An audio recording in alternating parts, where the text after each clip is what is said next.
Саламатсыздарбы. Эмесе Кеушундо программасы.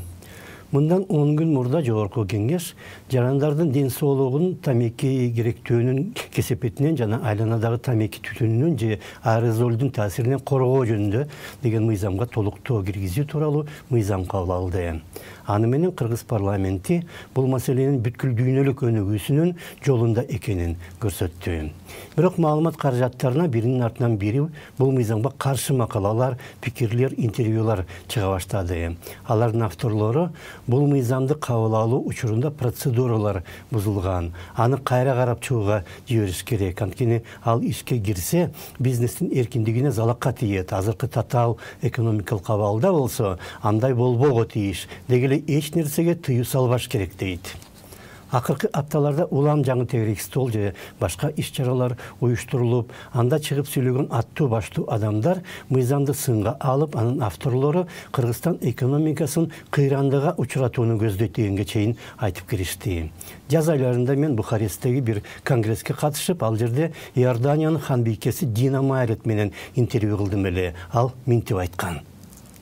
The tobacco industry is a profit-making. Тамеки чыгарган компаниялар киреше издеген өндүрүш. Сыртынан караганда жаман эч нерсе жок. Бирок алар өз кирешесин биздин ден соолугубуздун эсебинен таап жатат. Ар бир адамды алар доллар катары көрөт. Өнүгүп келе жаткан мамлекеттердин тургундары алар үчүн оңой доллар чыга турган адамдар. Эң негизгиси болсо алар адамды өлтүргөн продукт сатат. Ошондуктан биз аларга каршыбыз. And basically, they sell a product that kills. That's why we are against them. Тамекинин адам баласына эч кандай пайдасы жок. Тамеки өндүргөн компаниялар болсо, өз кирешесин адамдын терс адаттарынан пайдаланып табат жана ошол адамдардын эсебинен пайда өндүрөт. Бул тарамакта миллиарддаган каражат айланат. Ошондуктан тамеки өндүргөн компаниялар кайсы болбосун өлкөдөгү депутаттарды же башка таасирдүү адамдарды сатып алууга кудуреттүү жана чындай эле сатып алууда.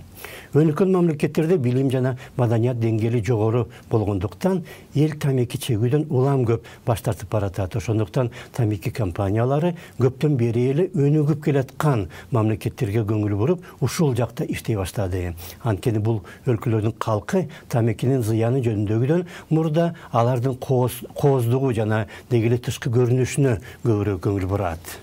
Тамеки тартуу өнүккөн мамлекеттерде кыскарып бараткандыктан тамеки компаниялары электрондук сигареттерди чыгарып, аларды түтүнсүз жашайбыз деген сыяктуу ураандар менен коштойт.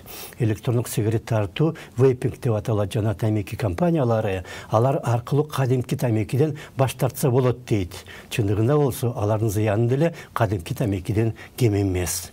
Андан тышкары электрондук сигареттердин карточтерине атайын зат кошуп койсо, адамдар аларга көнүп байланып калат. Өнүккөн мамлекеттерде акыркы мезгилде электрондук сигарет тартууда азайып бараткандыктан тамеки компаниялар кайрадан эле өнүгүп келаткан өлкөлөргө кайрылып аракеттерин жайылтууда. Компьютерге жакын жаштар электрондук сигареттерге ылдамыраак көнөт. Электрондукпу, кадимки сигаретпи баары зыян. Мисалга тамекинин айынан пайда болгон оорулардан Кыргызстанда жыл сайын 6000ге жакын 30 жаштан ашкан адам кайтыш болот. Салыштырып көрсөк, жолдогу кырсыктардан Кыргызстанда жылына 1000ге жакын адам каза табат. Жол кырсыктары жөнүндө биз көп айтабыз, бирок тамеки чегүүдөн 6 эсе көп адам өлүп жатпайбы? 30 жаштан ашкан эркектер арасындагы 22 жана аялдар арасындагы өлүмдөрдүн 5% тамеки чегүүдөн чыккан оорулардан болот. Рак оорусунан каза болгон эркектердин 40% өпкөнүн рагынан өлөт. Мамлекет менен эл тамекиден чыккан оорулар менен күрөшүүгө жыл сайын 10 миллиард сом коротот. Анан ишкерлер кайсы бети менен тамеки чегүүгө тыюу салынса, мамлекетке зыян болот дейт. Кудайды карап калп айтыш керек да. Кеп ошондо саламатта калыңыздар.